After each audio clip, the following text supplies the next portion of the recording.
Pasta বানানোর জন্য প্রথমে জলটাকে গরম হতে দিয়েছি।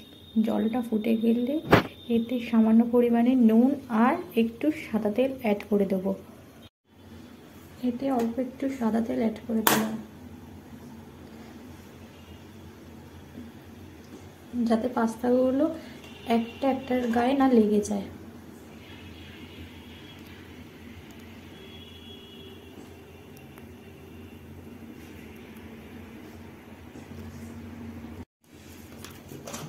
এবার এর মধ্যে দিয়ে দেবো সামান্য পরিমাণে নুন।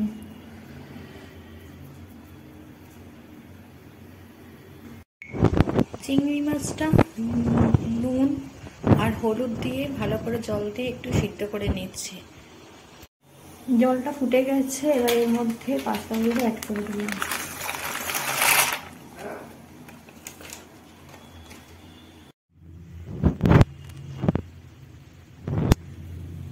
পাস্তাটা সিদ্ধ হয়ে গেছে, এবার এটাকে নামিয়ে নিয়েছি। আজকে আমরা বানাতে চলেছি চিংড়ি মাছ, ডিম ও সবজি দিয়ে এক অন্য রকমের পাস্তা। এই পাস্তা বানানোর জন্য অবশ্যই আমাদের লাগছে পাস্তা, চিংড়ি, সবজির মধ্যে গাজর আর বিট আমি নিয়েছি। আপনারা চাইলেন কড়াইশুঁটি, বিনস এগুলো ব্যবহার করতে পারেন। এছাড়া লাগছে পেঁয়াজ কুচি, রসুন কুচি আর লঙ্কা আর ভাজা ডিম।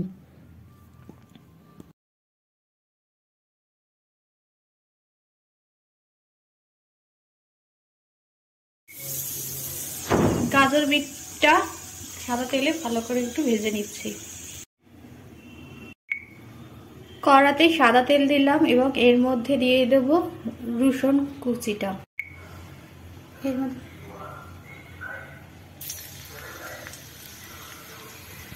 লঙ্কাগুলো,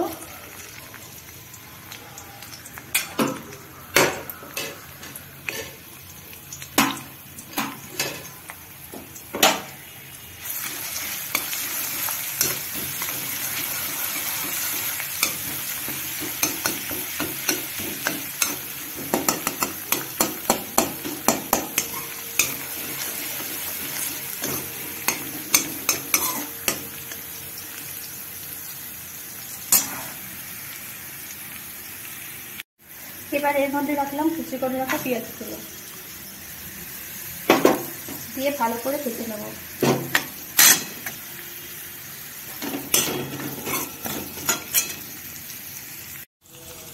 এবার এর মধ্যে চিংড়িগুলো দিয়ে ভালো সিদ্ধ করে চিংড়িগুলো দিয়ে ভেজে নেব। এতে সামান্য পরিমাণ নুন অ্যাড করলাম। এবার এর মধ্যে গাজর বিটটা দিয়ে দিলাম।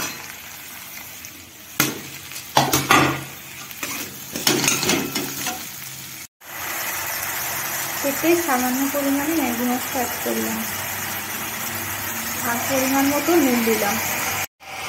পরিমাণ মতো নুন অ্যাড করলাম।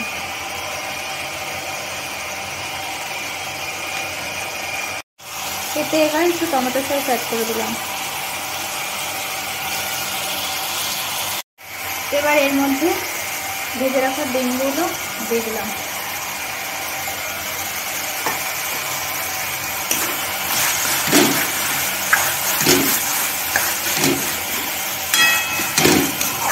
এবার এর মধ্যে পাস্তাগুলো দিয়ে দেবো।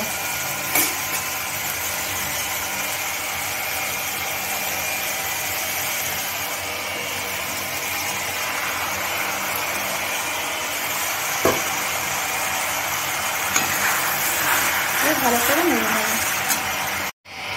এটাকে ভালো করে সব পাস্তা, সবজি, চিংড়ি মাছ, ডিমটাকে ভালো করে নেড়ে মিক্স করে নিয়েছি এবং আমাদের রেডি হয়ে গেছে আজকের পাস্তা।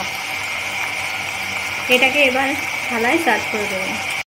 রেডি হয়ে গেছে আমাদের পাস্তা, চিংড়ি মাছ আর ডিম আর সবজি দিয়ে। আপনারা চাইলে এতে মেয়োনিজ ও চিজ অ্যাড করতে পারেন, ওতে পাস্তাটা আরও খেতে টেস্টি হয়।